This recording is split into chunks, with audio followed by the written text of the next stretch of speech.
bom, amor. Eu tô aqui, eu vou desligar então o meu áudio e o meu vídeo para não fazer barulho aqui.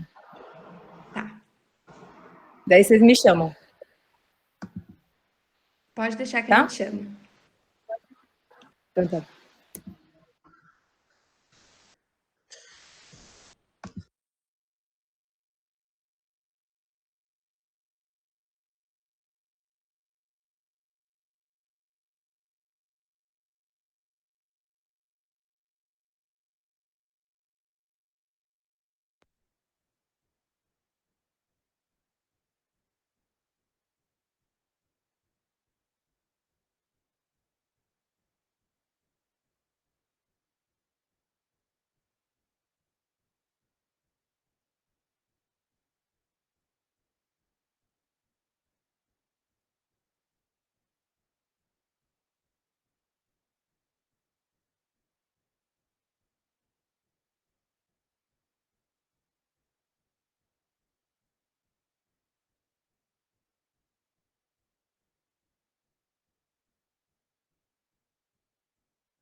Tudo.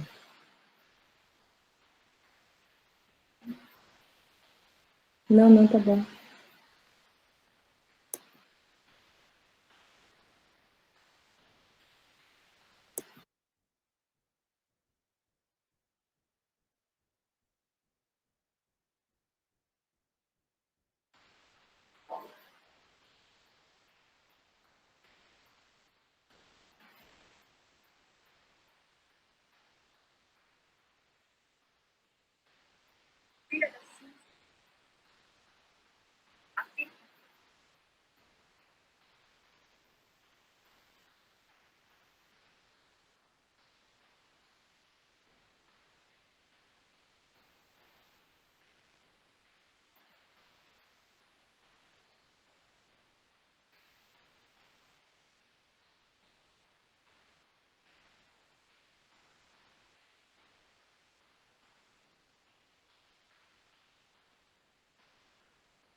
Gente, a minha conexão tá meio esquisita. Espero que dê certo hoje, mas vamos lá.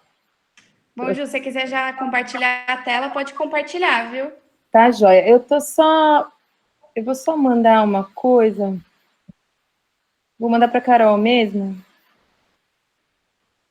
Porque eu tava querendo colocar um trailerzinho de um filme do YouTube que eu queria mostrar para vocês, mas eu tô com medo dessa conexão aqui, então acho melhor eu não ficar fazendo muita estripulia. Então eu vou mandar o link. Deixa eu só ver se eu tava com ele ali no computador. Peraí que eu vou mandar. Fica a conexão tá bem ruim. Tá. E daí na hora eu interrompo a minha, a gente coloca, se a Carol puder colocar aí esse link que eu mandei. Posso sim, Ju. É para pôr já ou você tem outro? Não, eu te aviso. Tá bom, então. Tá bom, querida? Daí você deixa abertinho uma janela. E se eu tentar abrir mais uma janela aqui, daí o negócio vai ferrar de vez. Então tá. Então vamos lá. Bom, gente, enquanto a doutora Ju vai apresentando aí a tela dela, vou apresentar ela de novo um pouquinho aqui para vocês. Vou apresentar ela. A não precisa, Ju, amor, eu coloco um ela... slidezinho aqui. Ah, então tudo bem, melhor ainda. Precisa não. A gente... Você já me apresentou o ano passado, já deu toda aquela zona, toda aquela confusão. Né? Fica à vontade, não sei se estava então, todo Ju. mundo... Obrigada, amor. Olha, estava todo mundo... Não sei se está todo mundo aqui que estava o ano passado, mas deixa eu contar a história para vocês, então. para quem não conhece. Então, não sei se foi no dia 7 ou dia 9 de dezembro, a gente tinha combinado de dar essa aula, né? E daí eu comecei a dar aula e a minha conexão caiu. Só que eu tinha colocado o meu telefone no modo avião, sem conexão com a internet, e eu continuei dando aula, né? E vocês tentando me ligar loucamente, avisando que a minha conexão tinha caído. E eu dei aula até o final. A hora que eu terminei a aula, eu falei assim, bom, agora eu vou abrir para dúvida. E a hora que eu terminei de compartilhar a tela, eu vi que não tinha ninguém mais na reunião. Então assim, hoje eu vou ficar o tempo todo perguntando se vocês estão aí, se vocês estão me ouvindo. Eu prometo que dessa vez não vai dar chabu, tá? Não, eu tenho problemas com a conexão da internet, mas eu não sou assim tão velhinha, assim, não é possível ter dado tão errado de uma vez e a segunda não vai dar. Eu juro por Deus, prometo para vocês. Então, bora lá.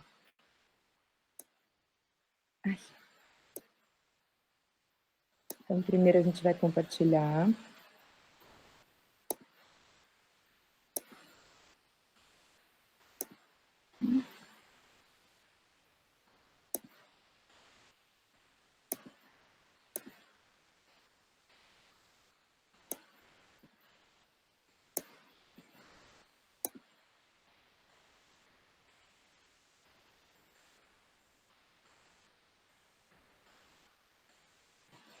E dessa vez eu não estou nem em São Paulo, então a minha conexão aqui é um pouquinho mais complicadinha ainda do que é em São Paulo, mas vai dar certo.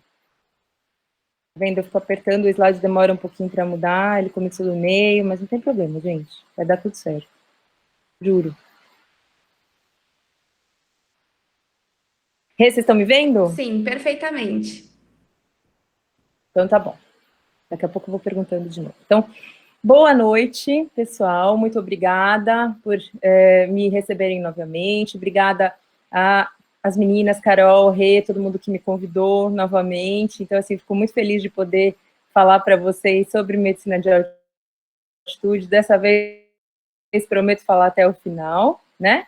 E, assim, eu fico muito feliz de poder falar para as ligas acadêmicas, né? Eu gosto muito de vocês, sempre são interessados e vocês são o futuro da medicina, né? Mas não apenas o futuro da medicina, vocês são os novos. Então, assim, a gente sabe que a medicina de áreas remotas, né? Ela veio como uma subespecialidade da medicina de emergências nos outros países. Aqui no Brasil, a gente ainda está implementando isso, né, dentro da cultura do emergencista aqui no Brasil, mas é muito, muito interessante e muito importante, eu acho, a gente ter essa visão da área remota, né, da natureza. Então, ter essa compreensão de que não apenas estar na natureza é importante para a nossa formação como pessoa, como ser humano, né? Então, interagir com a natureza é bom para a gente, para a cabeça, para a saúde da gente, né?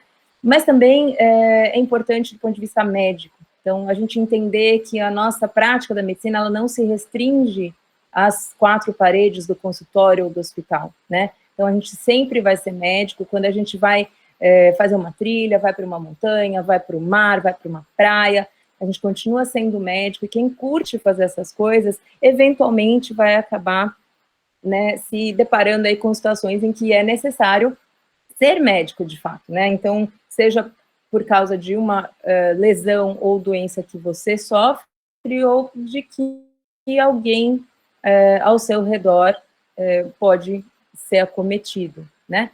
Então, é muito importante, acho que a gente ter essa compreensão, e é por isso que eu gosto muito de falar, então, para as ligas, e gosto muito de receber esses convites. Estou muito feliz de estar aqui com vocês hoje, compartilhando um pouquinho sobre medicina de altitude, que é um tema que eu gosto muito, né? Então, assim, o meu mestrado foi na área de gastroenterologia, dentro da nutrologia, né? Mas o meu doutorado agora está sendo em medicina de altitude, né? Então, a gente vai fazer uma pesquisa em campo, e uma outra parte da nossa pesquisa é uma pesquisa de bancada, né? Então, uma pesquisa aí com uma parte um pouquinho mais observacional aí, que a gente vai fazer parte genética, né? Então, fico muito feliz de falar sobre altitude, é um tema que eu gosto muito de falar.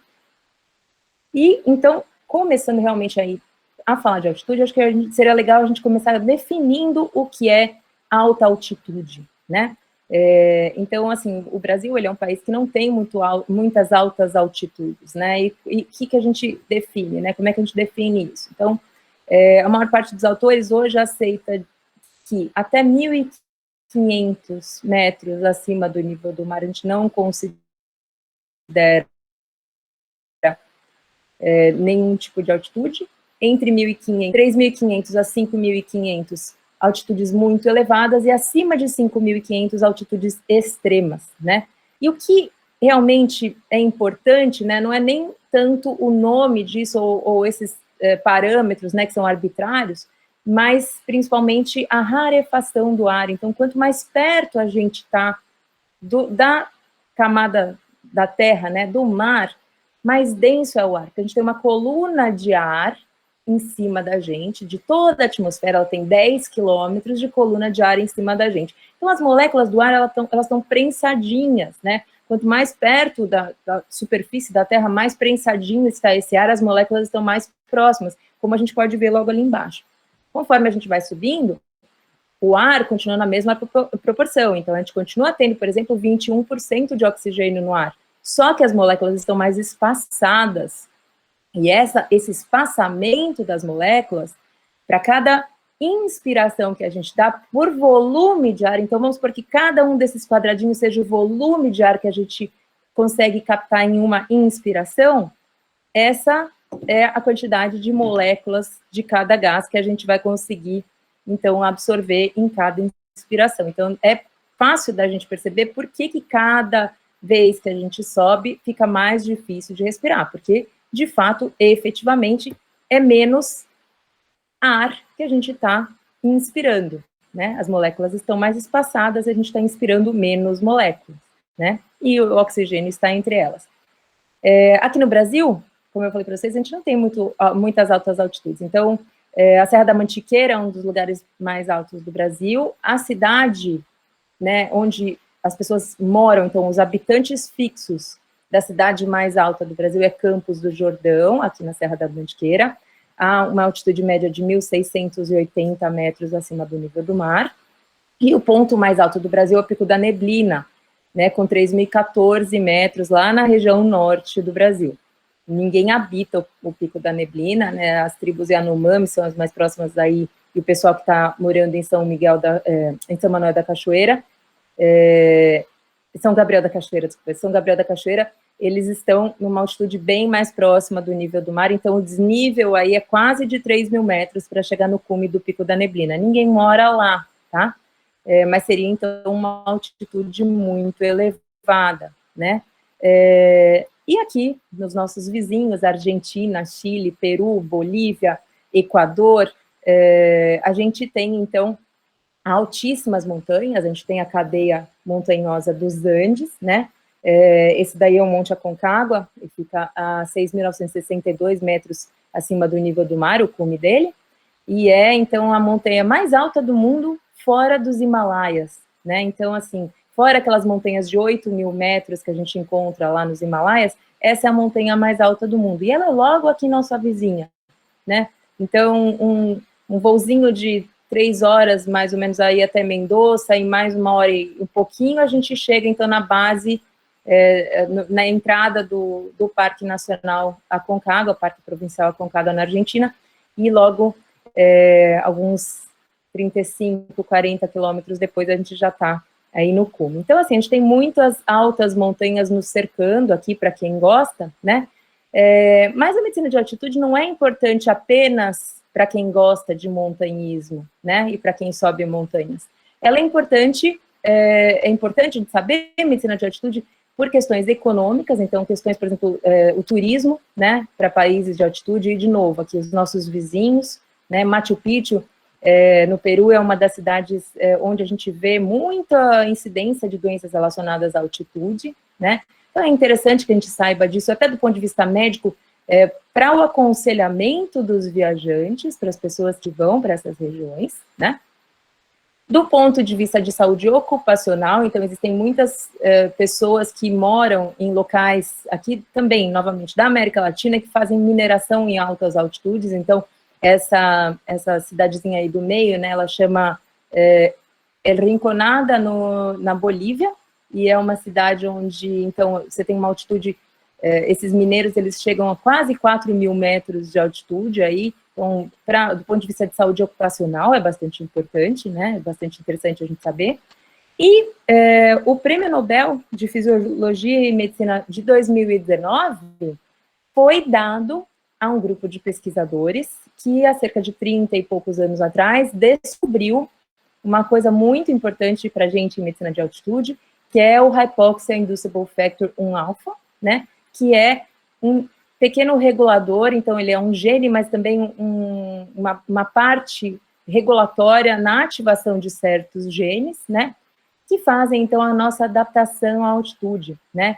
E esse gene, ele é tão importante, né, e não apenas importante para a gente, falando aí em termos de hipóxia hipobárica, mas também a importância desse gene para outras doenças, né? Então, existem mecanismos de hipóxia que a gente não compreende ainda tão bem em sepse, por exemplo. Então, pacientes internados em terapias intensivas com sepse cursam também com hipóxia, né? Então, a compreensão do mecanismo da hipóxia e de como o organismo da gente se adapta à situação de hipóxia, né, é muito importante até para a compreensão de outras doenças. Então, talvez estudar medicina de altitude possa nos ajudar a compreender outras doenças, como sepse, como câncer, e até mesmo, mais modernamente, né, atualmente a gente só pensa nisso como Covid, tá?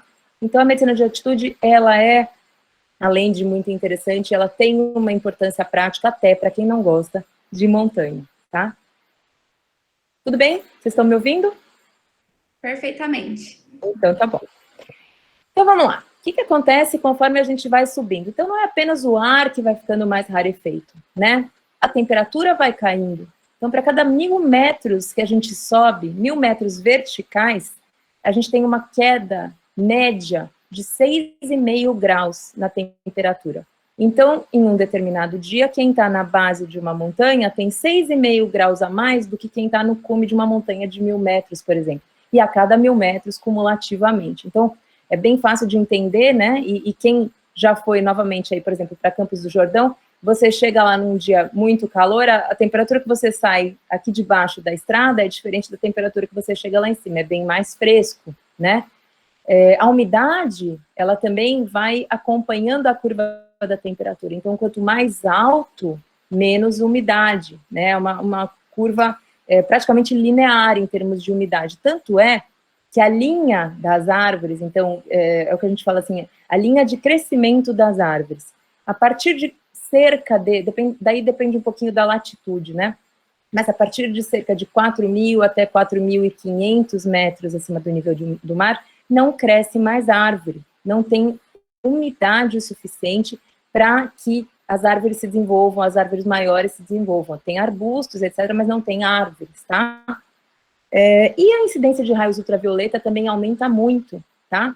Então, assim, a gente tem uma incidência a cada 300 metros, 4% a mais de incidência de raios ultravioleta.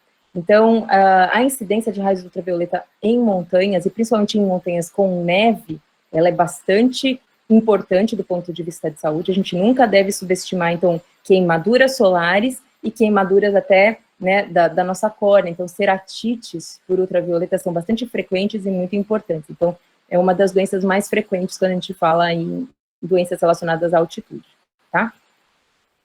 Então, vamos lá. Então, como eu falei para vocês, conforme a gente vai subindo, a pressão do ar vai caindo, né? Então, a gente aqui, vamos dizer, né, que em São Paulo a gente está mais ou menos aí a 760 metros, 760 milímetros de mercúrio de pressão barométrica. Conforme a gente vai subindo, então, vejam, até o cume do Monte Everest, com 8.848 metros acima do nível do mar, a gente tem uma queda bastante importante para quase 1/3, né, da pressão barométrica, então o ar fica bem mais rarefeito, né, e o oxigênio, obviamente, então, como eu falei para vocês, as moléculas vão ficando mais espaçadas, né, não é que tem menos oxigênio proporcionalmente, tem menos oxigênio em termos absolutos, como tem menos hidrogênio, como tem menos nitrogênio, como tem menos hélio, como tem todos os gases a menos conforme a gente vai subindo, tá? A saturação do O2, ela tem uma queda um pouco mais abrupta a partir dos 4.000 metros acima do nível do mar. Vocês percebem que a curva fica mais íngreme. A pressão inspirada de O2 e a pressão arterial de O2, elas têm umas curvas um pouquinho mais lineares, né? Então, a gente consegue ainda, em termos de saturação, o organismo ainda se adapta mais ou menos até 4.000 metros de altitude, mas, obviamente, que, então, essa saturação vai cair, de modo que a gente vai sentindo, né, a rarefação do ar, ela vai, então, dando essa sensação cada vez mais evidente para a gente de hipóxia, e essa hipóxia, então, ela vai desencadeando a resposta fisiológica, né? E a resposta fisiológica, o que que é? Muitas vezes ela é na forma de uma adaptação e muitas vezes ela é na forma de doença. A 2.500 metros acima do nível do mar, de 15 a 20% das pessoas têm algum sintoma de mal agudo de altitude, tá? Que eu vou falar para vocês um pouquinho mais tarde sobre do que eu estou falando exatamente, quais sintomas são esses, tá? E conforme a gente vai subindo, né, e vai ficando mais rarefeito o ar e mais hipóxia a gente vai sentindo, a gente vai tendo maior e maior resposta fisiológica, até que chega a um certo ponto em que não existe mais adaptação fisiológica. Então, o que a gente postula é que a partir de 5.500 metros acima do nível do mar, virtualmente todo mundo vai ter alguma doença aguda relacionada à altitude, tá? Então, acima dos 5.500 metros acima do nível do mar, o organismo humano não foi feito para funcionar, tá? E isso vai ficar mais evidente ainda acima dos 7.000 até 7.500 metros acima do nível do mar, que é a chamada zona da morte, né? Então, onde esse tipo de desadaptação, né, esse tipo de ambiente inóspito, completamente inóspito para nós, ele fica extremamente evidente na forma, inclusive, bem simples da gente notar. Então, cortes, né, pequenas fissurinhas na pele, pequenos cortes, não cicatrizam, né? O cabelo da gente vai caindo, a pele vai ficando cada vez mais seca, esfarelada, esfarelenta, né? Os edemas vão ficando cada vez mais intensos. Então, a gente realmente, acima aí dos 7.000, 7.500 metros acima do nível do mar, é chamada zona da morte, não é por acaso, é um nome bem apropriado para isso, tá? Então, como eu falei para vocês, eu vou repetir, porque essa informação é importante, a hipóxia, tá? A hipóxia hipobárica é o fator desencadeante de todas as doenças agudas relacionadas à altitude. Então, não existe um outro motivo que seja o motivo de base, o motivo primário. O motivo de base para as doenças agudas relacionadas à altitude é a hipóxia hipobárica. Para algumas outras delas, a gente vai somando, mas sem hipóxia hipobárica não tem doença aguda relacionada à altitude, tá? E quanto mais tempo a gente consegue dar para o nosso organismo se adaptar a essas mudanças, então, de novo, aquele gráfico que eu mostrei para vocês ali atrás, aquela montanhinha conforme a gente vai subindo. Se a gente vai subindo devagar, dando tempo ao nosso organismo de ter uma resposta fisiológica adequada, pessoas saudáveis, com o tempo hábil, fazem respostas fisiológicas o mais adequadamente possível. Ou seja, a gente vai se adaptar, a gente vai sentir menos essas mudanças causadas pela hipóxia hipobárica, tá? De novo, isso até um certo ponto, a partir dos 5.500 metros acima do nível do mar, não importa se a gente suba devagar ou rápido, as coisas vão dar errado, de qualquer maneira a gente vai ter alguma doença aguda relacionada à altitude, mas até então, a adaptação do nosso organismo, ela é bem factível, bem possível de ser feita, se a gente deixar o organismo responder, se a gente respeitar o nosso corpo e deixar ele ter uma adaptação lenta à situação, né? Então, assim, existem outras coisas, obviamente, que a gente pode fazer para prevenir as doenças agudas relacionadas à altitude, como, por exemplo, para qualquer outra doença, né, quando a gente fala principalmente em exposição na natureza ou esporte, evitar álcool, evitar outras drogas, né, drogas lícitas e ilícitas, né, então drogas lícitas como, por exemplo, os colinérgicos, né, drogas são agonistas colinérgicos, ou drogas ilícitas, como, por exemplo, maconha, né, que diminui o drive respiratório, remédios, por exemplo, benzodiazepínicos, alguns benzodiazepínicos mais modernos não, mas os benzodiazepínicos tradicionais, eles diminuem drive respiratório, então é importante que a gente lembre disso, conforme a gente vai para a altitude, evite esse tipo de coisa, evite a exaustão física, né, e para evitar a exaustão física, a gente precisa ter um preparo físico adequado, né, então quanto mais bem preparado fisicamente, não é nenhuma garantia que você não vai ter doença aguda relacionada à altitude, mas o preparo físico adequado, ele ajuda, sim, a prevenir, né, ou piorar uma doença aguda relacionada à altitude. Alimentar-se adequadamente, evitar desidratação, como em qualquer atividade na natureza, isso é sempre importante, né? Mas o mais importante de verdade é isso que eu falei anteriormente, que volto de novo a repetir pela segunda vez aqui, que a ascensão lenta e escalonada, dando tempo para o nosso organismo se adaptar, é a melhor forma da gente se prevenir das doenças agudas relacionadas à altitude, tá? E de novo aqui, então, a ascensão lenta e gradual. Isso é uma das coisas que eu quero que vocês gravem dessa aula, tá? E quando a gente, então, sobe lentamente, gradualmente, dando tempo ao nosso organismo para se adaptar, a esse processo nós chamamos aclimatação, tá? Então, a aclimatação, ela é muito importante, ela nos dá tempo, não apenas para ter aí uma melhor resposta fisiológica, como ela também vai melhorar o nosso padrão de sono. Uma aclimatação mais prolongada, ela inclusive vai melhorar a capacidade física aeróbica, então a sua performance no exercício, a sua performance cognitiva, né, para as atividades também vai melhorar. Então a aclimatação é extremamente importante para uma boa, para poder aproveitar, então, atividades em altitude, né. E a aclimatação, ela pode ser feita de duas formas, né. Ela pode ser feita com atitudes, né, então a aclimatação comportamental, ou aclimatação medicamentosa. Em relação ao comportamento, é aquilo que a gente falou, ascensão lenta escalonada, né? Então, este perfil de aclimatação, por exemplo, que é o perfil que é preconizado na maior parte das diretrizes, dos guidelines internacionais, né? É este perfilzinho, então, que fala que a gente não deve passar dos 2.500 a 3.000 metros nas primeiras 48 horas, né, de chegada à altitude, então 2.500 a 3.000 metros acima do nível do mar, e ganhar, então, no máximo 500 metros verticais a cada 24 horas, sendo que a cada ganho de 1.000 metros acumulados, a gente passa mais uma noite na mesma altitude. Então, seria mais ou menos isso aí que eu estou mostrando para vocês. Então, a gente chegou aí, a gente demorou 2 noites para chegar em 3.000 metros acima do nível do mar. Daí a gente subiu para 3.500 na terceira noite, subiu para 4.000 na quarta noite, a gente ganhou, então, mais 1.000 acumulados, então a gente vai passar mais uma noite a 4.000. Então, a quinta noite seria a 4.000 metros acima do nível do mar. E daí, progressivamente, a sexta noite a 4.500, a sétima noite a 5.000, ganhei 1.000 acumulado, passo mais uma noite a 5.000, e por aí vai, tá? Até o momento em que a gente vai descer. Então, esse perfil de aclimatação é um perfil bastante conservador, um perfil bastante seguro para a gente falar em aclimatação, tá? E uma das coisas que a gente fala também em relação à aclimatação é essa frase que é bem... vocês vão ver isso uma série de trabalhos científicos, mas também na mídia leiga, e muitos montanhistas gostam de falar bastante sobre isso, que é o climb high, sleep low.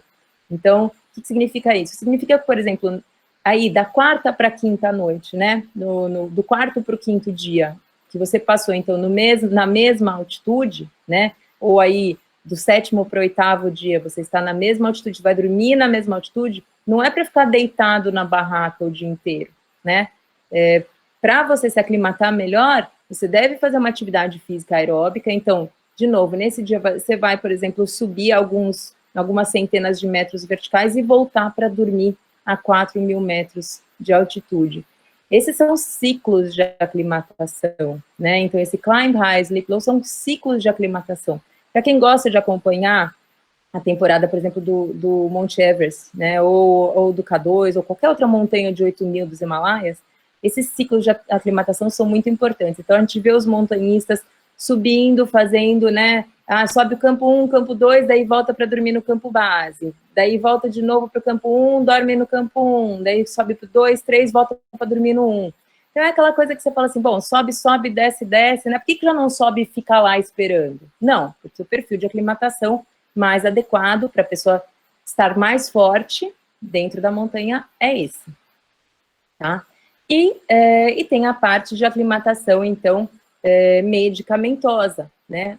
A gente pode usar, então, algumas drogas, ajudam a gente na aclimatação, e a principal delas é a acetazolamida, que é o Diamox, é a droga mais utilizada em todo o mundo e a mais eficiente para isso, né? A dexametasona também é utilizada para quem não quer usar acetazolamida, o ibuprofeno, né? E existem outras drogas, por exemplo, como o ginkgo biloba, acetaminofeno, budesonida, que já foram estudadas e a gente sabe que não funcionam, tá? Sempre lembrando que, quando a gente fala em atletas profissionais, isso, o pessoal que faz a medicina esportiva, eles precisam ficar muito atentos nisso, né? Então, a acetazolamida, a dexametasona, são drogas que são banidas pela World Doping Association, né? Então, não pode, é doping, tá? Então, essas drogas não podem ser usadas. Mas quando a gente fala em esportes amadores, algumas pessoas gostam de fazer uso, os montanhistas mais raízes não costumam fazer uso. A gente, como profissional de saúde, é interessante que nós aconselhemos as pessoas que nos pedem alguma orientação em relação à montanha, e eu acho bastante importante e interessante a gente considerar o uso da acetazolamida, porque é uma droga extremamente segura e que ajuda muito, né, aí na aclimatação. Existem várias outras drogas que têm sido estudadas ao longo dos anos, drogas e também remédios caseiros, né, por exemplo, derivados de coca, coisas que são, assim, culturalmente bastante difundidas e aceitas, né, mas que, infelizmente, não existem dados científicos suficientes nesse momento para que a gente use, que a gente faça uma recomendação formal para o uso de nenhuma dessas substâncias, tá? O que não significa, eu sempre gosto de falar isso, o que não significa que a gente não possa entender o papel cultural dessas coisas, né? De novo, aí o chá de coca, né? Então, o chá de coca, se você chegar na Bolívia, no Peru, às vezes em alguns lugares do Equador, e falar que chá de coca não serve para nada, que não tem estudos suficientes provando nada a respeito, primeiro vão rir da sua cara, segundo vão fazer você tomar de qualquer maneira, e terceiro, assim, é um desrespeito, né? Então, assim, não é porque a gente não entende neste momento, né, que a gente vai questionar uma sabedoria milenar. Então, assim, do ponto de vista científico, a gente não tem nada neste momento que nos indique que o uso é benéfico, mas a gente também não tem nada que nos indique que não é benéfico, né? Então, assim, é importante que a gente compreenda o aspecto cultural dessas coisas, né? E, assim, só para encerrar aí a parte da aclimatação, às vezes a gente ouve falar sobre pré-aclimatação, as pessoas nos perguntam em relação à pré-aclimatação, né? Então, a pré-aclimatação é uma manobra, né, que é feita quando a pessoa tem mais tempo, né? Então, significa apenas passar um pouco mais de tempo em uma determinada altitude antes de prosseguir, né?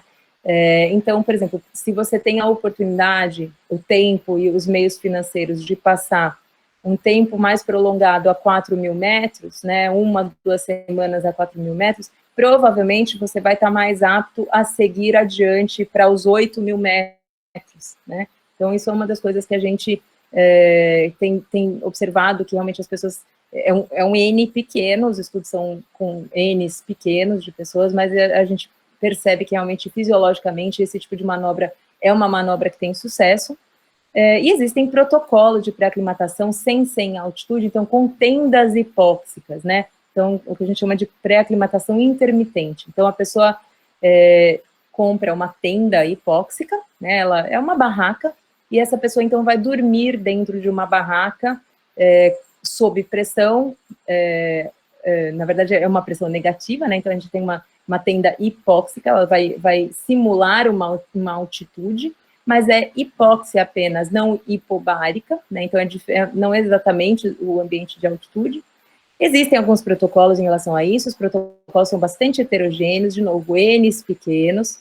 Esse tipo de técnica é uma coisa que despende bastante dinheiro, é bastante difícil de fazer, você morar, né, ou dormir numa tenda, ou morar durante dias dentro de uma tenda, né, nessas condições. Isso é muito mais experimental do que, de fato, prático, né, mas a gente tem visto aí que, realmente, quando bem feitos, eles têm sido, sim, capazes de produzir um impacto significativo na incidência de mal agudo de altitude, edema cerebral de alta altitude, edema pulmonar de alta altitude. Mas são protocolos bastante difíceis de realizar, né? Então, só para vocês saberem um pouquinho que existe essa possibilidade, tá?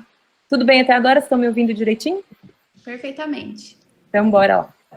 Então, vamos falar aí de doenças agudas relacionadas à altitude, né? Então, existem muitas doenças agudas relacionadas à altitude, essas são as mais frequentes, né? Provavelmente a mais frequente delas é a cefaleia de altitude, que também é a mais precoce, né? Eu não vou falar sobre todas elas hoje, eu vou falar um pouquinho para vocês sobre disfunção cerebral em altitude, sobre edema pulmonar de altitude, que são as que a gente mais ouve falar, tá? Mas, como vocês podem ver, tem bastante coisa para falar a esse respeito. Infelizmente, não vai dar para a gente falar sobre tudo hoje, então eu vou dar só uma pinceladinha. Este livro, né, então, no ar rarefeito, aí no cantinho inferior direito de vocês, é um livro que foi lançado em 1997, se eu não me engano. Infelizmente, a edição em português e em inglês está, nesse momento, não tem... parou de ser editado esse livro, então eu até tenho uma cópia, mas assim, tá virando uma raridade esse tipo de coisa, né? E foi um livro, então, escrito por um autor chamado Jon Krakauer, que ele é um autor americano e também é montanhista, né? Então ele tem uma experiência razoável em montanhismo, e ele foi, então, escalar o Everest em 1996, né? Então, vejam aí, há muitos anos atrás já, 1996, a gente está falando aí em quase 30 anos agora, né? Nessa temporada de 1996 foi uma temporada extremamente mortal, né? E esse livro é baseado, então, na experiência dele. Eu não vou, para quem não conhece a história, não vou contar, mas tem este filme que foi feito, então, foi feito em 2016, lançado em 2017 no Brasil, do Baltazar Kormákur, e que foi, então, baseado no livro. Ele tem algumas coisas diferentes do livro, obviamente, né, mas é bastante interessante, e aqui eu vou interromper o meu compartilhamento e vou pedir, então, para a Carol colocar o link para vocês, compartilhar a tela dela e colocar o link para vocês, depois a gente volta na minha. Porque eu acho que eu consigo continuar falando, né? Consegue sim, Ju, peraí, já estou colocando.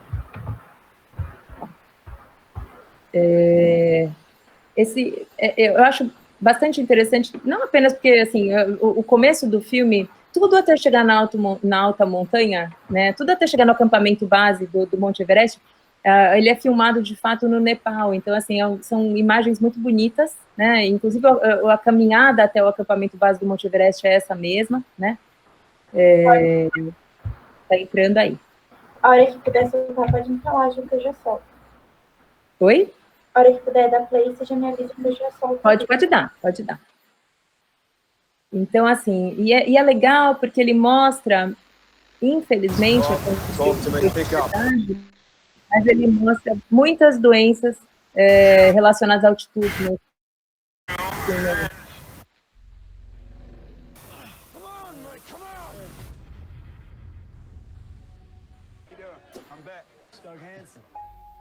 When you're not climbing, Doug? I deliver the mail. First mailman on Everest? Hope so. I like that.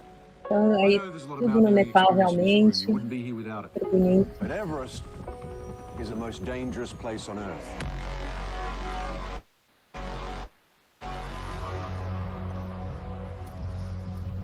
Essa imagem é uma imagem também do computador, obviamente, mais real ainda.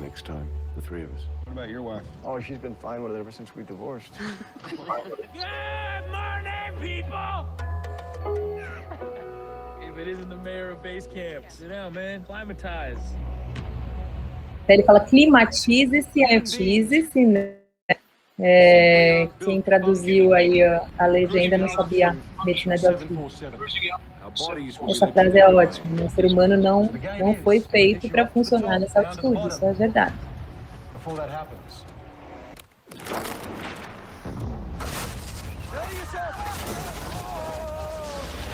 Imagens muito bem feitas, todas por computador, mas muito realistas, né? Então é bem parecido com o que é de fato ali na região da cascata.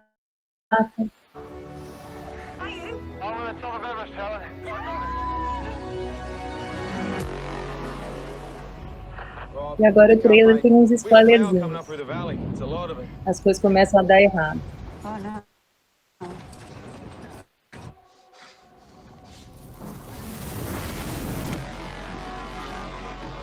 People stranded up there and the storm is getting worse. We got a problem. We're out of gas, Doug. Just go. No, I'm not leaving you behind. Come on. Everyone's down there. Can you hear me, Rob? You've got to get moving. No! If anyone can make it, you can. I love you.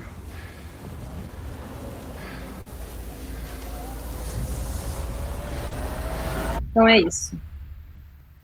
Pode interromper, Carol, obrigada. Vou voltar agora aqui para a nossa aula. Então, assim, eu acho, quem não conhece ainda o filme, é super Hollywood, divertido. O drama é de verdade, gente. Então, assim, é aquele drama lá mesmo, tá? As histórias são essas mesmas. Foi realmente extremamente dramático. E então, assim, é muito interessante porque a gente consegue ver, então, nesse filme, a gente vai conseguir ver o que é um edema cerebral de alta altitude, né? Quais são os sintomas, como é que a pessoa se comporta.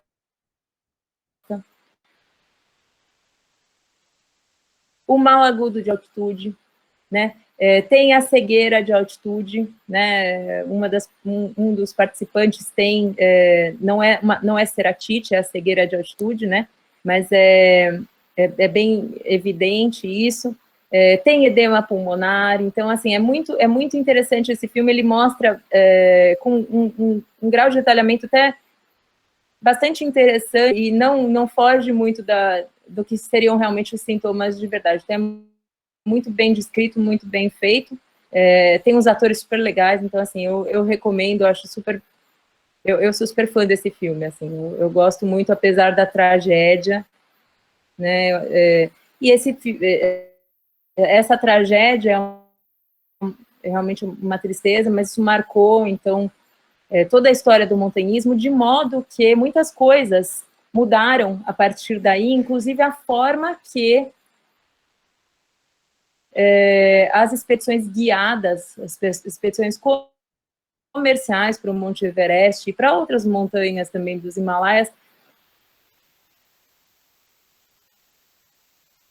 essa tragédia de 1996 mudou muitos paradigmas em relação a isso, então mudou um pouquinho a história da montanha depois disso.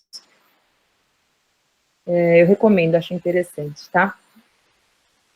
Mas então, voltando, eu vou falar para vocês um pouquinho sobre disfunção cerebral em altitude, né, que é um termo mais moderninho aí, e o edema pulmonar de altitude. A disfunção cerebral de altitude, na realidade, é um termo, eu gosto muito, é um termo que foi proposto por um médico inglês, há mais ou menos uns 3 anos, o Dr. Christopher Wray. Ele também é montanhista e também ele fez um trabalho bárbaro, que saiu até no New England Journal of Medicine, com um N bem pequenininho, um N de 8, né, mas 8 montanhistas de alta altitude, extrema altitude, né, e ele conseguiu, então, fazer gasometria, então ele colheu gasometria da galera a 7.800 a 8.000 metros de altitude, super interessante. É um estudo, assim, que virou uma obsessão, até para mim, particularmente, assim, que eu acho muitíssimo interessante o jeito que ele fez as coisas.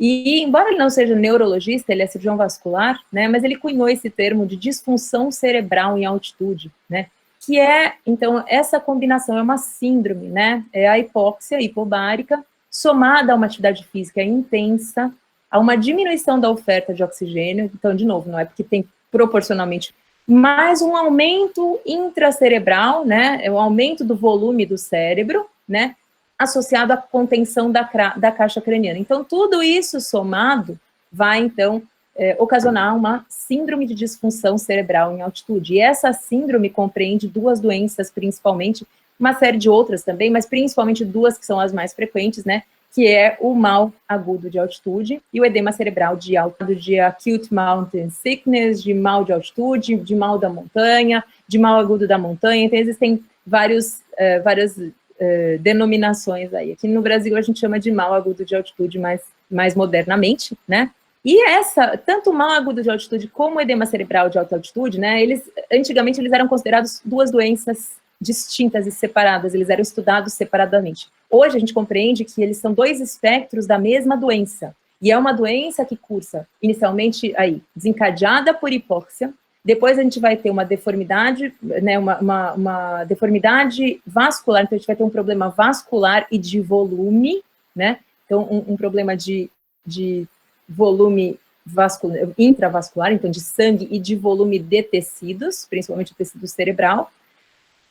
E a gente vai ter, então, a presença, principalmente aí, quando a gente já está falando aí do edema cerebral de alta altitude, então, do espectro mais grave da doença, a gente vai ter, então, mediadores inflamatórios, citocinas, hormônios, interferindo, então, para agravar cada vez mais esse quadro, né? Então, a gente teria aí que um espectro da mesma doença. Então, o mal agudo de altitude leve, moderado, grave, e o edema cerebral de alta altitude. Então, a gente vai numa progressão de doença. É isso que a gente compreende atualmente, e isso é uma das disfunções cerebrais de altitude, né? E o que é o mal agudo de altitude? Como é que a gente faz diagnóstico de mal agudo de altitude, né? O diagnóstico é essencialmente clínico, não existe nenhum exame laboratorial ou de imagem que possa te ajudar nesse diagnóstico, ele é clínico, né? Então, para ter o diagnóstico de mal agudo de altitude, a gente tem que, número 1, estar em altitude, né? Então, não existe mal agudo de altitude depois que a gente desce. As pessoas melhoram depois que elas descem. Então, se você desceu da altitude onde tinha sintomas, você não tem mais mal agudo de altitude. Então, pense em outro diagnóstico, tá? Então, a gente tem que estar em altitude, e daí a gente vai ter, obrigatoriamente, cefaleia. Isso é um dos sintomas que atualmente a gente considera como obrigatório, tá?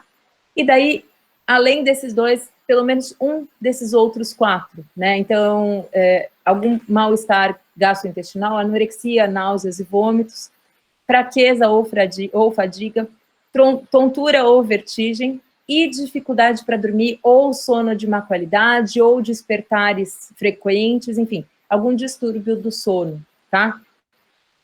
E essa é uma das formas que a gente usa, então, para fazer o diagnóstico e para classificar o mal agudo de altitude, que é uma tabelinha que chama-se, então, o Lake Louise Self-Assessment Score. Então, ele foi proposto em 1991 por um painel de especialistas, e então ele leva em consideração esses 5 pontos que eu coloquei para vocês, de acordo com o score que a gente tem em relação a esses 5 sintomas. Então, desde não estou sentindo nada até intenso ou incapacitante, a gente vai somar tudo no final e a gente vai, então, fazer o diagnóstico de mal agudo de altitude leve ou mal agudo de altitude moderado ou grave, tá? A gente não precisa decorar os números, né? Basta a gente entender que se os sintomas são leves, a gente tem um mal agudo de altitude leve, se a gente tem sintomas moderados ou graves, então daí é moderado ou grave. Tá? A gente não precisa ficar decorando as coisas, é bem fácil de compreender e muito mais intuitivo, né? Assim, eu nem coloquei isso aqui, mas só para mencionar isso para vocês rapidamente, em 2018, essa escalinha, né, o Lake Louise, a escalinha de Lake Louise, como as pessoas chamam, ela foi revista, né?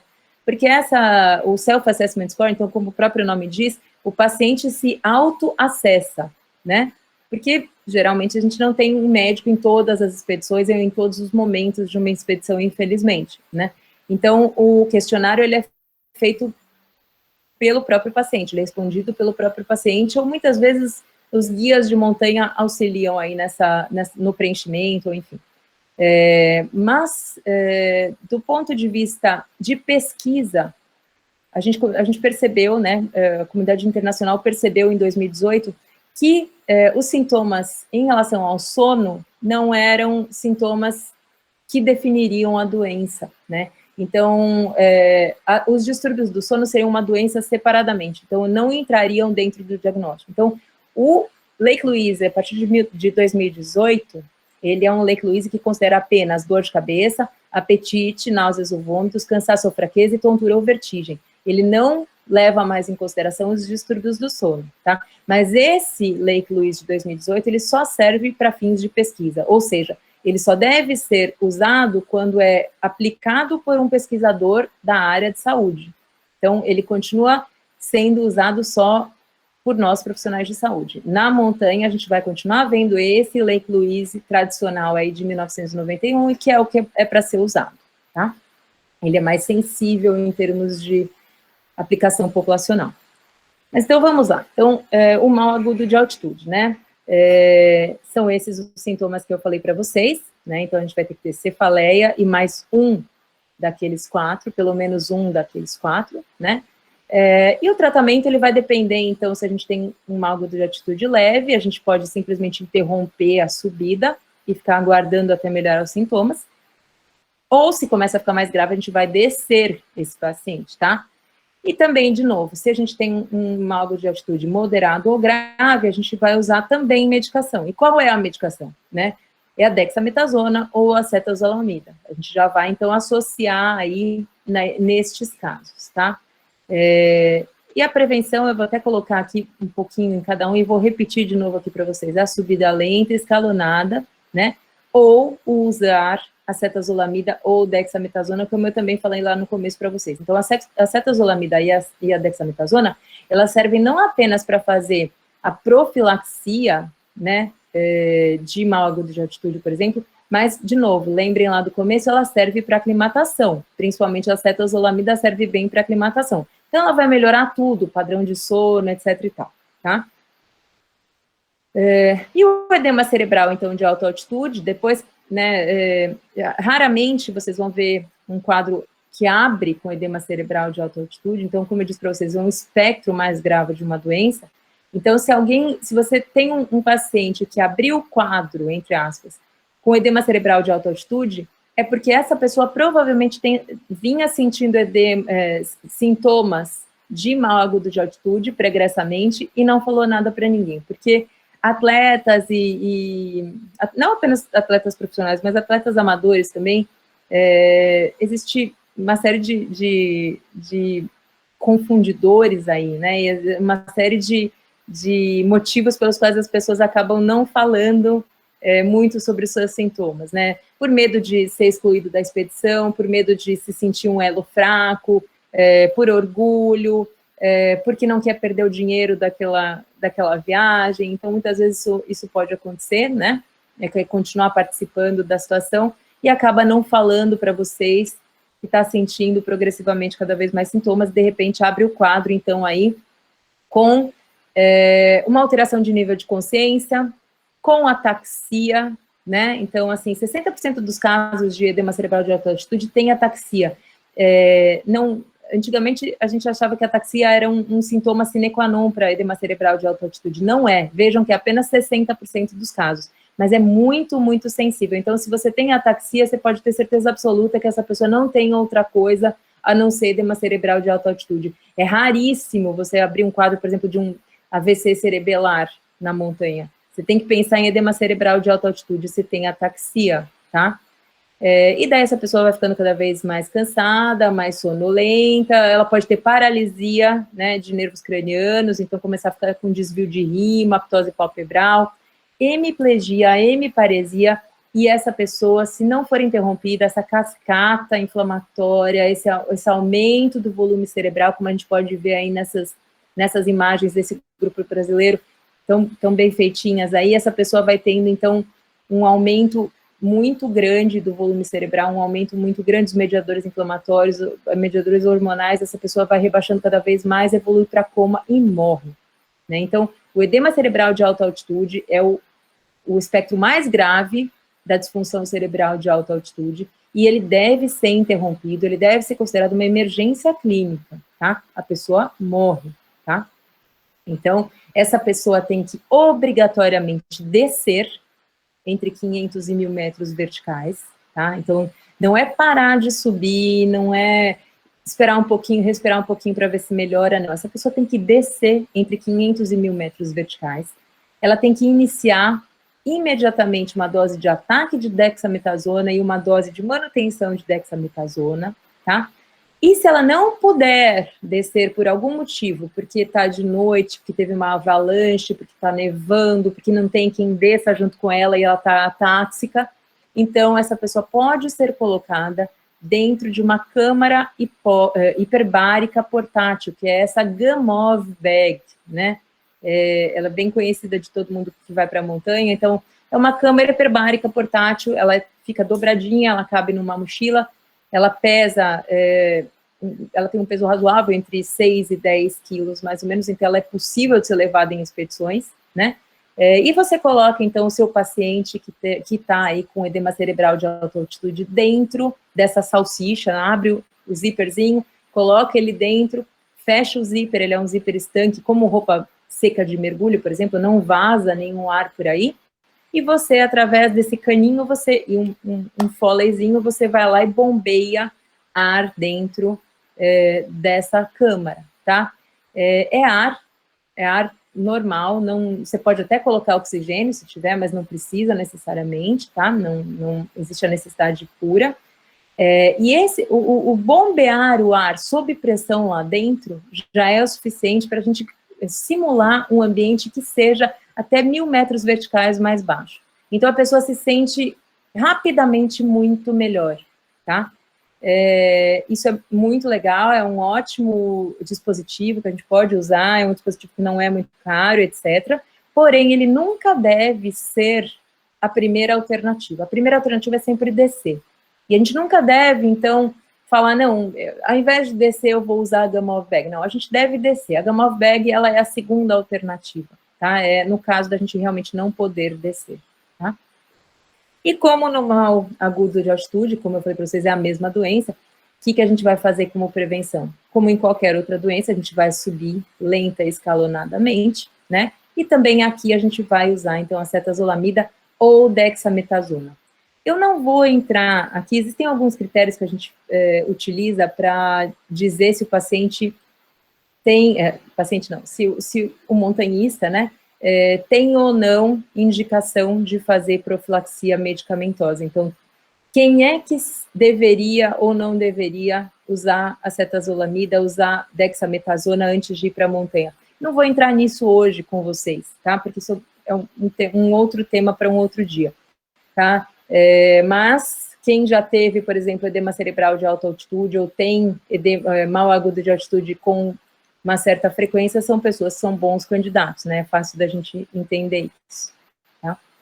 E a outra doença que eu queria falar para vocês, que é uma das doenças que a gente mais ouve falar também, é o edema pulmonar de alta altitude, que é uma doença completamente diferente dessa disfunção cerebral. Então, ela é uma doença pulmonar, ela é um edema pulmonar não cardiogênico, tá? Então, a gente vai ter hipertensão pulmonar, a gente vai ter alterações de permeabilidade capilar e a gente vai ter alterações genéticas que hoje já estão bem estabelecidas até. A gente tem já uma gama de genes que a gente sabe que são responsáveis por algumas pessoas terem, então, edema pulmonar de alta altitude de repetição toda vez que vão para altitude e outras pessoas não têm, tá? Então, a gente já conseguiu isolar muitos desses genes, não na população brasileira, tá?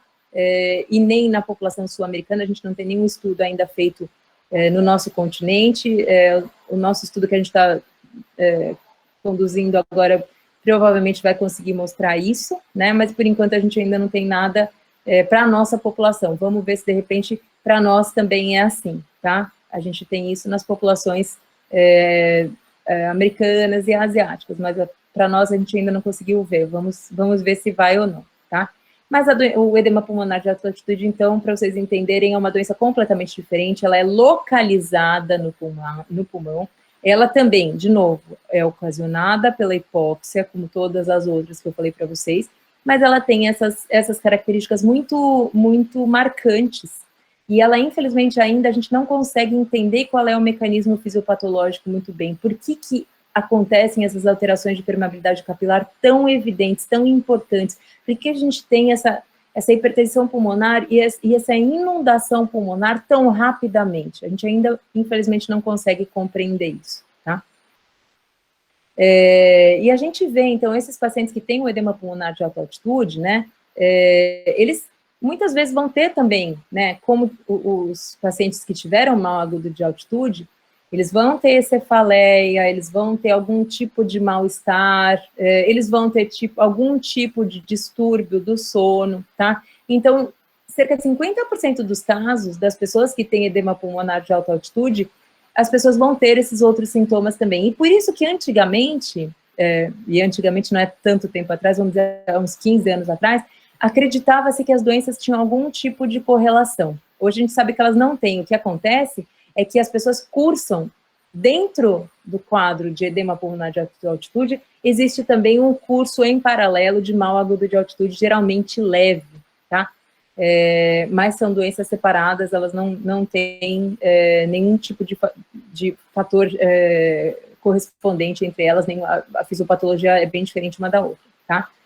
E essas pessoas, então, caracteristicamente, com edema pulmonar, vão se sentir muito fadigadas, muito fracas, são pessoas que vêm vindo bem, né, vêm subindo bem a montanha. Os 2 primeiros dias foi legal, o 3º dia, de repente, a pessoa está muito cansada, né, e é uma fadiga, uma fraqueza desproporcionais ao esforço, né, a pessoa começa a ficar com dispneia, com ortopneia, então não consegue ficar deitada, até em repouso essas pessoas ficam dispneicas, ficam muito mais taquicárdicas do que seria o esperado para a altitude correspondente, tem tosse, tem hemoptise em alguns casos, e também, antigamente, né, as pessoas achavam que, assim, só tinha edema pulmonar de alta altitude, né, quando tinha hemoptise.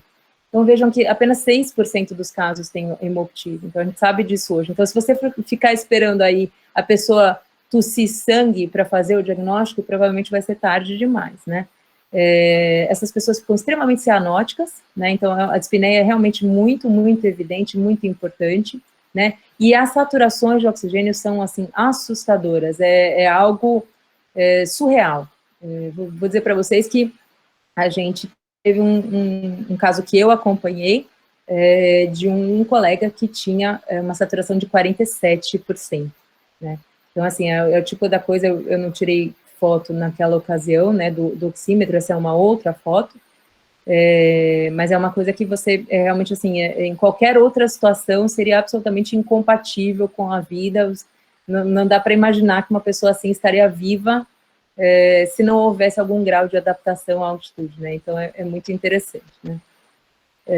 O tratamento do edema pulmonar de alta altitude é, de novo, a descida, então esse paciente deve, de novo, como no edema cerebral de alta altitude, aqui é uma emergência clínica, esse paciente tem que descer de 500 a 1.000 metros verticais, né, se não for possível, a gente vai colocar ele também na Gamov bag, mas, de novo, não vamos retardar a descida, né, e aqui, ao invés da acetazolamida ou da dexametasona, eu vou usar nifedipino, de liberação lenta, 30 miligramas de 12 em 12 horas, tá? Posso usar oxigênio, se houver disponível, é interessante que a gente use, né, para tentar manter uma saturação acima de 90%.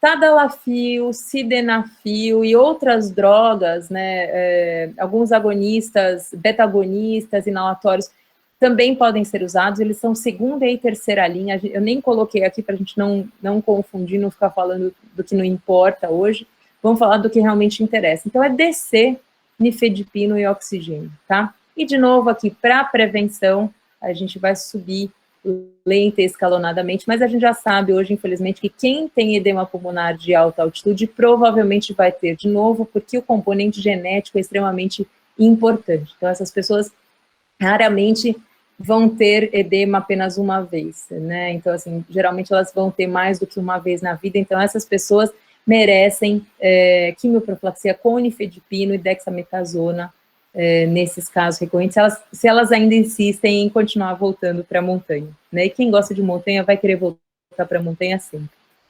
Vocês estão por aí? Tudo certinho? Tudo certinho. Então tá bom, vamos encerrando aqui com algumas mensagens, né?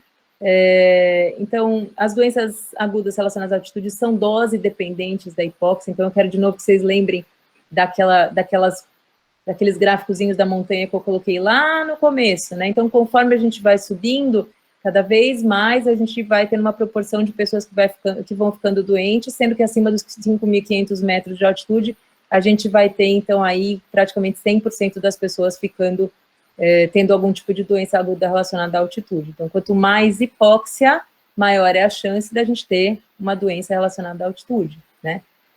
A medida mais importante, repeti 1000 vezes na aula e vou repetir de novo, porque eu acho que é uma coisa super importante, e de novo, se tiver que dar uma mensagem para vocês, vai ser essa, né? A medida mais importante para prevenir as doenças agudas relacionadas à altitude é a ascensão lenta, né?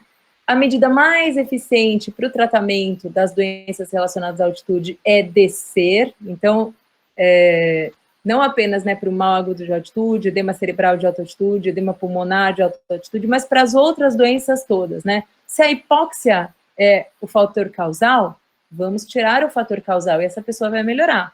Ou seja, vamos descer, né? É a forma mais eficiente da gente tratar, tá? E mais barata, né?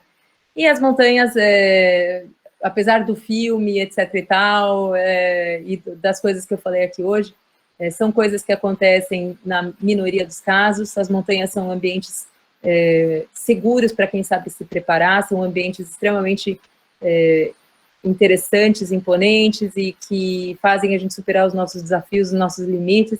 Então, para quem sabe respeitar a montanha, é muito legal e tem muito benefício, né?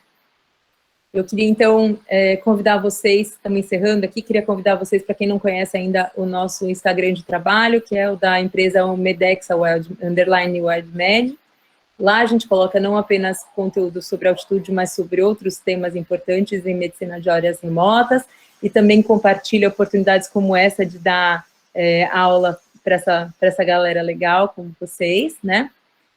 Para quem quiser estudar um pouquinho mais sobre medicina de áreas remotas, tem o livro que nós publicamos em 2019, né, pela editora Manoli. Todo o lucro da venda do livro, ele é revertido para os Médicos Sem Fronteiras. Então, você vai estar estudando medicina de áreas remotas e também colaborando com os Médicos Sem Fronteiras, né, ao adquirir esse livro. Tem a versão impressa e a versão e-book, né. No fim desse ano, se tudo der certo, eu vou cruzar os dedos aqui 1000 vezes, né, se o Covid deixar, nós vamos para a Concagua, né, fazer uma parte do meu estudo do doutorado. Então, nessa ocasião também a gente vai promover um curso prático, hands-on, em medicina de altitude, né. Vamos ver quem é que fica doente, quem é que não fica doente. Vamos falar mais sobre medicina de altitude, vamos ver outras coisas que acontecem na montanha, vamos ter a oportunidade de viver um pouquinho, aí, alguns dias na montanha e chegar até 4.300 metros de altitude, que é o acampamento base do Monte Aconcagua, na Argentina. Então, acompanhe aí no nosso Instagram, que a gente vai colocando as novidades, se o Covid nos deixar, se Deus quiser, né? Queria agradecer de novo a Liga, muito legal falar com vocês, obrigada Rê, obrigada Carol, obrigada galera que ficou me ouvindo até essa hora, e agora eu vou abrir para alguma dúvida que vocês tenham. Cadê meu cursor? Doutora, muito obrigada pela aula. Vou abrir aí para alguma dúvida que vocês tenham. Eu que agradeço, amor. A Raíssa tem uma dúvida, ela perguntou se o tratamento do mal agudo de altitude, nos casos de moderado a grave, com dexametasona, é feito por via endovenosa ou via oral mesmo? A via que você tiver, né? Geralmente endovenoso raramente a gente vai conseguir, principalmente na alta montanha. Se você está no acampamento base, até você tem mais recursos, né? Mas endovenoso, raramente a gente faz. Utiliza-se muito dexametasona injetável, né, na alta montanha. Então, é bem comum, e até em alguns filmes de montanhismo também, em alguns relatos de livros, você vê as pessoas usando agulhinhas, enfiando na coxa, aquela coisa bem... Porque são pessoas leigas, obviamente, né, que vão usar. Mas então você pode fazer IM, pode fazer EV ou pode fazer VO. Não existe nenhuma recomendação para uma via preferencial. Óbvio que se você opta pelo EV, ele vai ser mais rápido, né, uma resposta mais rápida, mas as 3 vias são possíveis, é o que tiver na hora. Perfeito. E a ampolinha se mantém numa temperatura mais baixa, assim, Ju? A ampola de Dexa? Você tem que ter cuidados de armazenamento, né? Tanto é que, assim, como várias outras drogas em altitude, em condições extremas, né? Muito frio ou muito calor, a gente precisa tomar muito cuidado. Então, com frascos, depende do frasco, depende do vidro, a gente não usa vidro, a gente prefere usar plástico. Alguns líquidos, né, a gente vai ter que manter ele bem pertinho do corpo, então as ampolinhas, elas são guardadas dentro dos macacões, né, de montanhismo, bem próximo da pele, porque senão realmente congela, não tem outro jeito, né. Então, tudo tem que ter um armazenamento bem adequado aí, uma orientação bem feitinha antes. Entendi. E a gente, como médico, a gente pode já chegar preparado para a montanha, assim, por exemplo. Vou subir o Elbrus, vou chegar lá já com as minhas alcinhas, caso aconteça alguma coisa. Pode e deve, até porque o Elbrus, ele tem... Você vai mesmo, Raíssa? Vou, aliás, depende do Covid. Opa! Né? No meio do ano, vamos ver. Maria, pois é. Tô torcendo para dar certo para você. Não, então o Elbrus é uma montanha que vale a pena realmente você ir preparada e até pensar em fazer a quimioprofilaxia antes, porque o Elbrus, você sabe, né, você já deve ter estudado, já que você vai para lá, é uma montanha que tem uma aproximação não tão lenta, né? Então você chega, você vai com um tratorzinho, né, até uma certa altitude, então você vai chegar mais rápido do que deveria, vai chegar mais rápido do que andando, né? Então, o Elbrus é uma montanha em que... O Elbrus e o Kilimanjaro são 2 montanhas que costumam ter maior incidência de doenças agudas relacionadas à altitude, nem tanto edema pulmonar e edema cerebral, mas bastante mal agudo de altitude, porque as pessoas sobem muito rápido. Aproveitando, eu também fiz outra perguntinha ali sobre o uso da acetazolamida, né? Eu li que a gente pode começar a usar antes de ir para a montanha e durante, mas eu não sei o momento de parar. Se até o come, se não é, e ela desidrata bastante, faz xixi pra caramba. Quando eu fui para o Peru, foi a mesma coisa. Eu falei, não vou usar isso aqui. E sofreu? Sofri, porque eu não parava de fazer xixi, né? É terrível. Então, a acetazolamida, ela deve ser usada, então, na véspera do início da subida, né? Então, vamos dizer, muitas pessoas, quando vão daqui para La Paz ou daqui para Lima, já começam a tomar antes, né, de sair do Brasil, né? Porque a gente já chega numa alta altitude, ali em La Paz ou em Lima, né? Então, você deve começar a tomar na véspera da sua ida para a altitude, e você continua tomando até o último ponto mais alto de pernoite. Então, não necessariamente até o cume. Então, vamos dizer assim, você vai pernoitar no Kilimanjaro, por exemplo, você vai pernoitar a 4.600, né? O último pernoite do Kilimanjaro é 4.600. Depois, daí você vai fazer de madrugada, vai fazer até os 5.895 e depois voltar, né? Então, na sua última pernoite, a 4.600, você vai tomar acetazolamida e daí não vai precisar tomar mais, tá? Porque daí é só a descida. Então, você interrompe na última noite mais alta que você vai passar. Entendi. No Peru, a gente fez as montanhas coloridas, né? Só que ela chega até 5.200. Sim. Mas eu tomei, assim, um dia antes, não saía do banheiro. E aí eu tomei até um dia rapaz, assim. Depois eu falei, não vou tomar mais, porque senão não vou conseguir sair do banheiro. E deu super certo, na verdade, não tive nada. Não sei se foi por ela, não sei se foi pela adaptação que a gente fez, mas... A cetazolamida é exatamente isso, né? Ela é uma droga que ela tem pouco efeito, ela é um antihipertensivo, né? É da classe dos antihipertensivos. Como antihipertensivo, ela é uma droga com poucos efeitos, né? Ela é pouco usada por cardiologistas, em situações muito, muito excepcionais ela é usada, né? Mas ela é muito boa para excretar bicarbonato, né? Então, ela é muito boa justamente para isso. Ela funciona justamente porque ela te faz urinar muito, e ela te faz urinar muito bicarbonato, né? Então, é por isso. Tanto é que, assim, está escrito assim, um dos efeitos colaterais, em alguns lugares está escrito assim, um dos efeitos colaterais da cetazolamida é o aumento da diurese. Não é efeito colateral, é o efeito esperado, né? Se você não urinar muito, você não está usando a cetazolamida do jeito que ela deveria, né?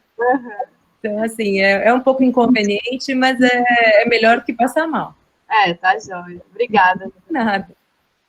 Boa sorte, tomara que dê certo, Elbrus, aí depois você conta para nós. Obrigada. Quem sabe eu não te conto na Concagua. Vamos, gente, vamos. Vamos, Covid. Não, Covid fica.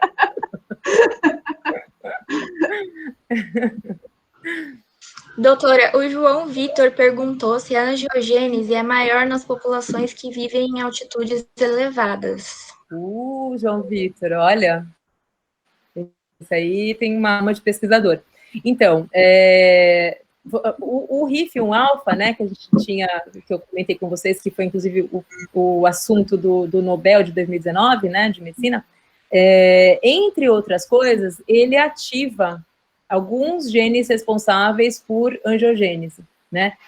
Mas o que acontece nas populações que moram em altitude é um pouco diferente. Não é que elas têm uma angiogênese facilitada. Eles têm alguns shifts metabólicos que fazem com que eles tenham um aproveitamento melhor, mas eles não têm shunts, por exemplo, mais eficientes do que nós que não moramos na altitude. Né? Mas o RIF1-alfa, ele também ativa esses genes da angiogênese. É muito interessante essa parte.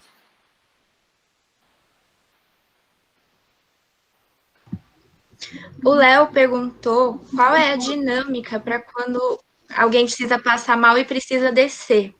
Se é a equipe inteira que desce... se é a equipe médica que desce ou se é o grupo inteiro? Olha, quando tem equipe médica, o que infelizmente ainda, até nos lugares mais que tem maior cultura de montanhismo, como nos Alpes, como nos Himalaias, infelizmente ainda eu não vou dizer que é infrequente, mas não é a regra ter uma equipe médica para cada equipe, tá? De montanhismo ou para cada equipe de cume, tá? Infelizmente está bem longe disso, aliás, tá? Então, quando você tem expedições comerciais guiadas grandes, tem equipes médicas dedicadas para isso, tá? E muitas vezes essas equipes médicas não sobem a montanha toda com as equipes, elas ficam, por exemplo, no acampamento base, que é o caso do Everest, por exemplo, que é o caso do Aconcagua, né? Montanhistas o tempo todo. O que acaba acontecendo é que vai ter, nas expedições comerciais, vai ter guias, né? Nos Himalaias são os Sherpas, no Karakorum também são os Sherpas, aqui nos Andes a gente tem, muitas vezes, alguns... são populações que moram, não que moram nas montanhas, mas são chilenos, os argentinos, os peruanos, os bolivianos que te acompanham, né, que são os guias. Geralmente são os guias que vão descer, tem mais do que um guia por grupo de clientes, então um guia fica com a galera que ficou e um guia desce com quem tem que descer, né. Mas existem muitas expedições que são feitas solo, né, solo que eu digo assim, não comerciais. Então, por exemplo, e isso aqui no Aconcagua a gente vê até com uma certa frequência, né, e inclusive até tem algumas histórias bem tristes, teve brasileiros que morreram na face sul, né, do Aconcagua, que estavam em expedições solo, né, entre aspas, então eram apenas eles, não tinham nenhuma equipe de apoio, não tinham guias locais, etc. Então, se você tem 2 montanhistas, né, ou desce todo mundo, ou enfim, abandona, e geralmente quando você tem 2 montanhistas que já se conhecem bem, né, as equipes são muito, muito unidas, né, é uma parceria mesmo muito, muito firme, é uma irmandade, né, então nunca deixa o outro sozinho, vai descer e acabou, né. A gente ouve muitas histórias, principalmente nos Himalaias, e de novo aí com essas expedições comerciais, né, de pessoas que abandonam os outros na montanha, então que, eu tô vendo fulano de tal morrendo, mas eu vou deixar porque é minha vez de atingir o cume, e ele já sabia o que ele ia enfrentar, né, assim, todos os anos a gente vê algumas histórias assim, eu não vou fazer nenhum juízo de valor aqui, eu acho que cada um vai para a montanha por um motivo, ou mais do que um motivo, enfim, eu acho que a gente não cabe a gente julgar aqui. Agora, o que cabe a gente fazer é do ponto de vista médico, né, e do ponto de vista médico, ninguém nunca deve descer sozinho e ponto, acabou, né. Então, assim, a logística, para responder, né, mais brevemente, eu falei tudo isso para responder o seguinte, né, João Paulo, né, que perguntou? Não, Léo. Desculpa. Léo. O Léo perguntou. Então, Léo, para te responder assim, em uma palavra, não existe uma regra para isso, tá? Então, vai depender muito da expedição. A regra é, nós, como profissionais de saúde, não devemos nunca permitir que alguém desça sozinho, ou nunca devemos aconselhar que ninguém desça sozinho. É isso.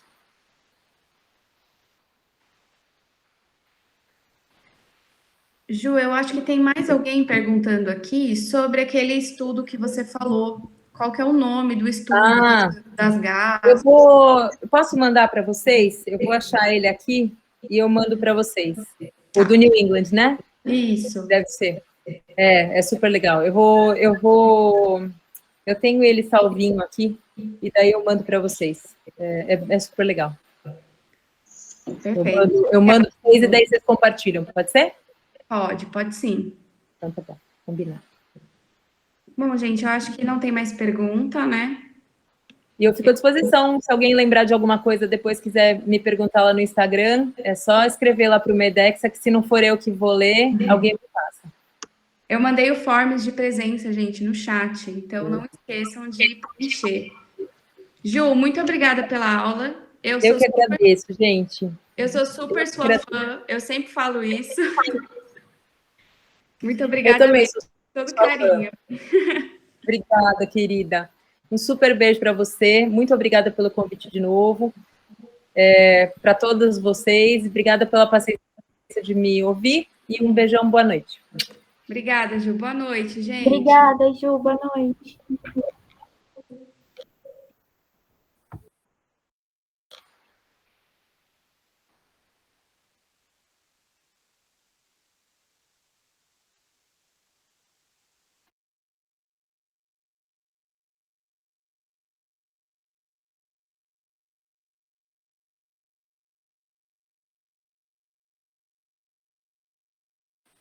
Oi. Estou esperando aqui.